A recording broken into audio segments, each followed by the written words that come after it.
Já não vemos sinais milagrosos. Não há mais profetas. E nenhum de nós sabe até quando isso continuará. Salmo 74, 9. Isso não é verdade. Nós temos profetas sim. Eles revelam o nosso CPF.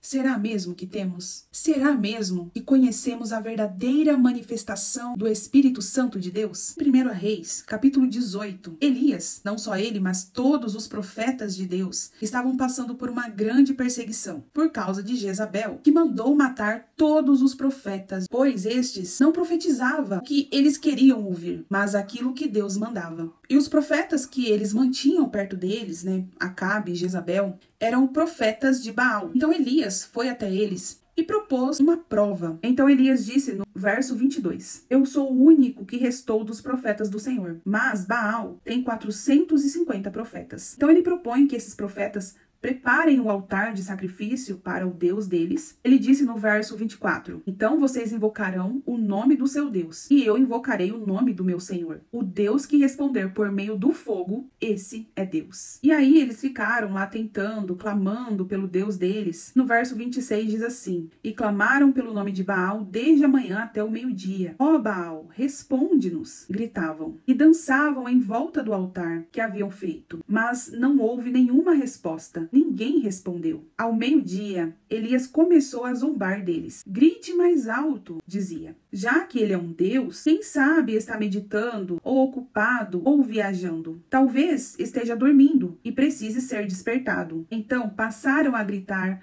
ainda mais alto e a ferir-se com espadas e lanças, de acordo com o costume deles, até sangrarem. Passou o meio-dia e eles continuaram profetizando, em transe, até a hora do sacrifício da tarde. Mas não houve resposta alguma. Ninguém respondeu, ninguém deu atenção. Então Elias disse a todo o povo, aproximem-se de mim. O povo aproximou-se e Elias reparou o altar do Senhor, que estava em ruínas. Então Elias preparou tudo e mandou que trouxessem 4 jarras de água grande e por 3 vezes ele repetiu o processo e deixou o altar todo preparado e encharcado. O verso 36 diz assim, à hora do sacrifício, o profeta Elias colocou-se à frente do altar e orou. Ó Senhor, Deus de Abraão, de Isaque e de Israel, que hoje fique conhecido que Tu és Deus em Israel, e que sou o Teu servo, e que fiz todas estas coisas por ordem Tua. Responde-me, ó Senhor, responde-me, para que este povo saiba que Tu, ó Senhor, és Deus, e que fazes o coração deles voltar para Ti. Então o fogo do Senhor caiu e queimou completamente o holocausto, a lenha, as pedras e o chão.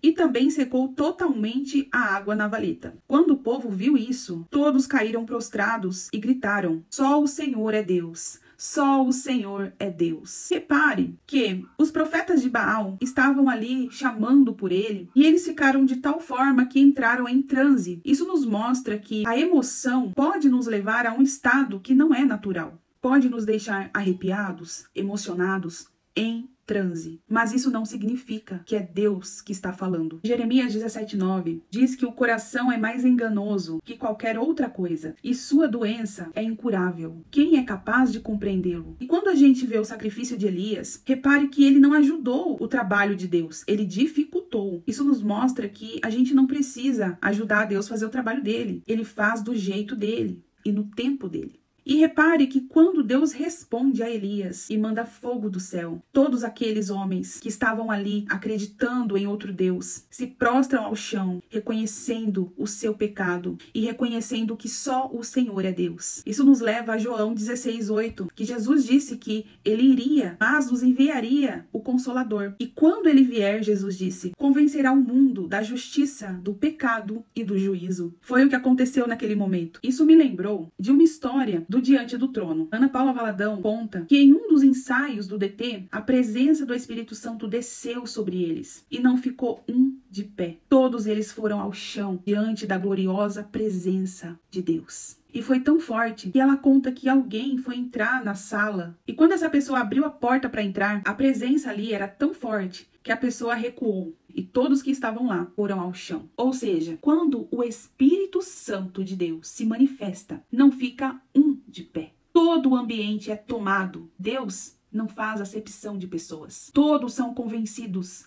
da justiça, do pecado e do juízo. E por que não vemos essa gloriosa, santa manifestação nos dias atuais? A palavra de Deus nos responde o porquê. Isaías 58. Porque jejuamos, dizem, e não o viste? Porque nos humilhamos e não reparaste? Contudo, no dia do seu jejum, vocês fazem o que é do agrado de vocês e exploram os seus empregados. Seu jejum termina em discussão e rixa, e em brigas de socos brutais. Vocês não podem jejuar como fazem hoje e esperar que a sua voz seja ouvida do alto. Será esse o jejum que escolhi? Que apenas um dia o homem se humilhe, incline a cabeça como junco e se deite sobre pano de saco e cinzas? É isso que vocês chamam jejum? Um dia aceitável ao Senhor? O jejum que desejo não é este? Soltar as correntes da injustiça, desatar as cordas do jugo, pôr em liberdade os oprimidos e romper todo o jugo? Zacarias 7, 5 e 6. Pergunte a todo o povo e aos sacerdotes: quando vocês jejuaram no 5º e no 7º meses durante os últimos 70 anos, foi de fato para mim que jejuaram? E quando comiam e bebiam, não era para vocês mesmos que o faziam? Iniciando então pelo Antigo Testamento, a gente viu em Isaías 58 que Deus não se agrada da maioria dos jejuns, porque não se trata somente de sacrifício, daquilo que eu faço naquele dia específico para dedicar ao Senhor, mas o Senhor está mais preocupado com a forma em que vivemos dia a dia,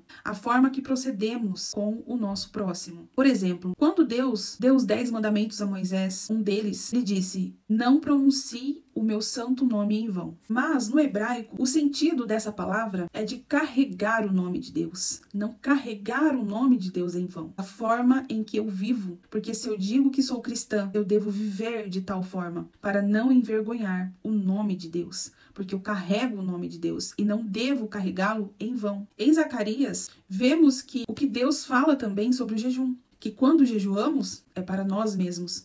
E se comemos, é para nós mesmos. Se jejuamos, é porque queremos algo de Deus. Seja uma resposta, seja uma conquista, ou seja, para me santificar. Mas tudo isso é para mim mesma. Mas e para Deus? O que nós fazemos para Ele? Deus sabe que nós não podemos amá-lo da forma como Ele nos ama. Deus sabe que não podemos adorá-lo como Ele merece. Que não podemos dar nada a Ele, porque tudo veio dele, tudo pertence a Ele. E Ele não pede nada em troca. Ao invés disso, Ele pede para que nós amemos o nosso próximo como a nós mesmos. E que façamos para o nosso próximo o que queremos que façam para nós. Tudo o que fazemos ao nosso próximo, estamos fazendo ao próprio Deus. E quando olhamos para o Novo Testamento, acredito que a situação nossa ainda fica pior. Em Mateus 5, 21 e 22 diz assim: Jesus disse: vocês ouviram o que foi dito aos seus antepassados: não matarás, e quem matar estará sujeito a julgamento.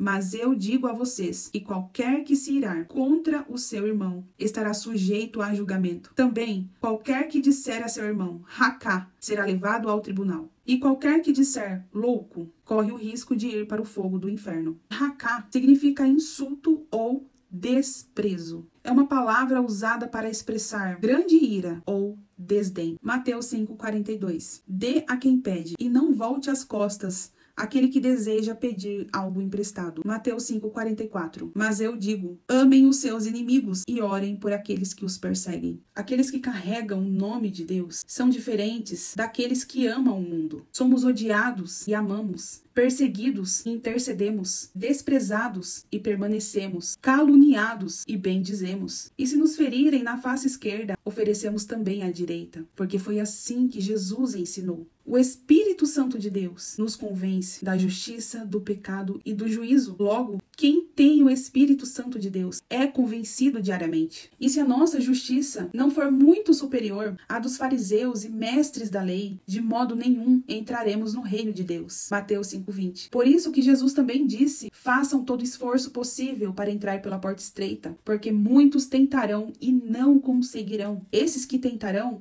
não são aqueles que estão na rua, aqueles que não conhecem a palavra, que não se interessa, mas aqueles que estão dentro da casa de Deus. E muitas vezes liderando enganando o povo de Deus. Por isso que naquele dia muitos dirão: profetizei em teu nome, curei em teu nome. E o Senhor vai dizer: eu não vos conheço. Porque não basta conhecer a palavra e ensinar a palavra, é preciso viver. É por isso que já não há mais profeta, mas somente atores encenando, brincando com o Espírito Santo de Deus. Jesus disse: se desprezaram a mim, desprezarão vocês também. Se perseguiram a mim, perseguirão vocês também. Porque o servo não é maior que o seu Senhor. Jesus veio, foi humilhado, perseguido, desprezado, mas esse povo quer ser aplaudido e todos creem. A palavra nos alerta que nos últimos tempos as pessoas terão comichões nos ouvidos e não suportarão ouvir a verdade. Não suportarão ouvir a palavra de exortação. Só querem que seus egos sejam massageados. Só que o Senhor também nos deixa um grande alerta na sua palavra. Em 2 Crônicas, capítulo 18, vemos Acabe, que tinha centenas de profetas de Baal, que profetizavam somente aquilo que ele queria ouvir. E aí, em 2 Crônicas, no capítulo 18, a partir do verso 18, vemos o profeta Micaías, profeta do Senhor, que diz para Acabe: ouçam a palavra do Senhor. Vi o Senhor assentado em seu trono, com todo o exército dos céus,